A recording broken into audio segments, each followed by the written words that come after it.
Hi, now the British elections are over, the results are there, and Keir Starmer, he is the Prime Minister, new Prime Minister of United Kingdom. And most of the media is making hype that the Labour Party of Great Britain or United Kingdom actually have got a landslide victory in 2024 general election. But I argue that this was not a landslide victory because I go with the percentage of vote they have got, not just the number of seats. They have got something around 40 seats, which is 200 plus compared to 2019 tally they got, whereas the Conservatives, the Tories, they got 109 seats, which is about 236 seats less than what they got in the previous elections. Liberal Democrats also got a lot of seats. They got 66 seats, which is 58 more than last time. The SNP of Scotland, they were also big losers. They got just 8 seats, and it is about 38 seats below the last tally. And the Reform Party of Nigel Farage, which is basically a very right-wing party compared to British standards, they got 4 seats. Last time the tally was 0, and others got 29 seats. They have also increased their seats by 9 or 10.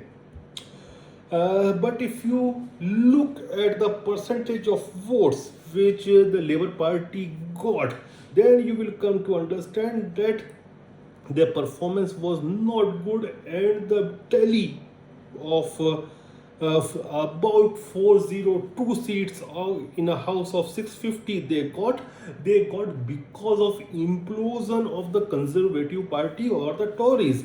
Because if you look at last general election of 2019, the Labour Party got something around 32.1% of vote, and this time they have got 33.7% vote. So there is just a slight increase in vote, but one should not forget that a lot of labor vote or the working class vote, especially in the regions like Lancashire, Midlands, Yorkshire, it went to Tories in the last election because they were canvassing and they were asking votes on name of Brexit. So lots of working class people thought that the Brexit will be very good for them, so they didn't vote for Labour Party, and that vote went to Conservatives.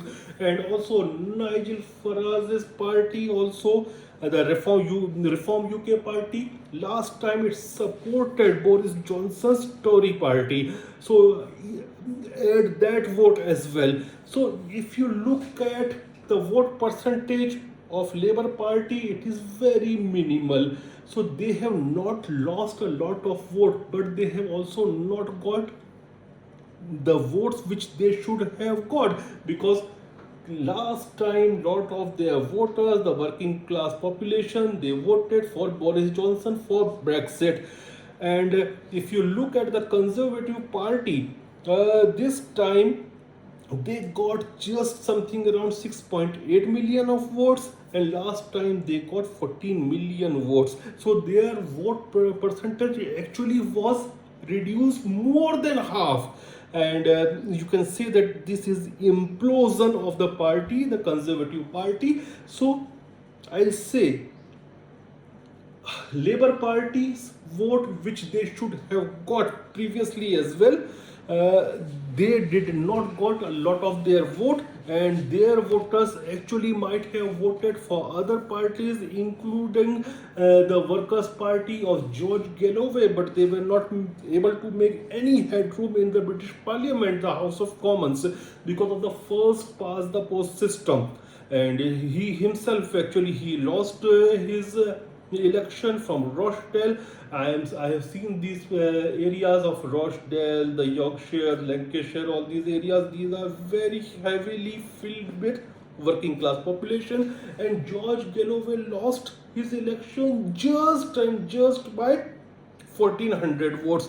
And if you look at the Reform UK party of Nigel Farage, they got something around 13% vote, but they only got 4 seats. So this is the reason. These all things are because of the first past the post system, and it looks to me that British democracy right now is suffering heavily due to loss of trust of people on the mainstream parties, both on the left and right. That is, both Labour, people were not trusting Labour, but since the vote of Conservative Party imploded heavily, due to that only the Labour Party got these tally of more than 400 seats, and this was even if you talk about Liberal Democrats, their tally of 66 seats, a rise of 58 seats from the previous performance, was also due to their vote did not decrease,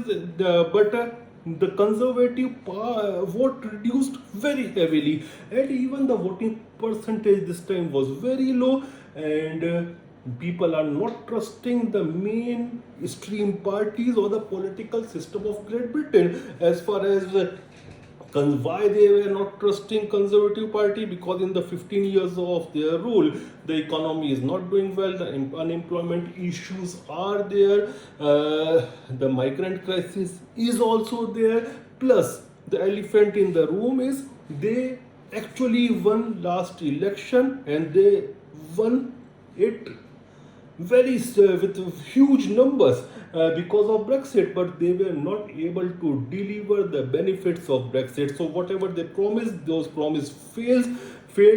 The inflation was high, the unemployment is high, all the problems are there.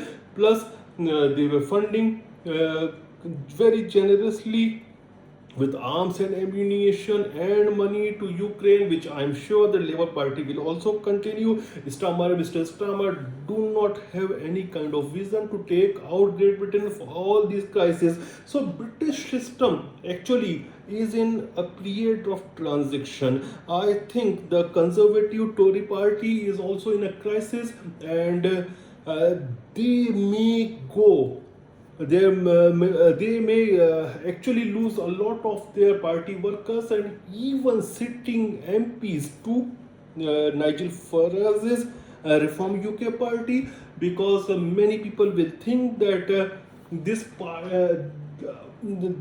this party will be able to continue up till the next decade or not is a big question mark. Similarly, I think in another 1 decade we will see a lot of people leaving the Labour Party, because they are also not having any vision. Starmer is not having any vision, and parties like Workers' Party may gain ground. Though I'm not sure or very optimistic about Workers' Party right now, looking at the age of George Galloway and what he will be able to do, I don't know. But in next election or the election after the next election, you may see Labour Party in the same condition and position what we are seeing Conservative Party right now.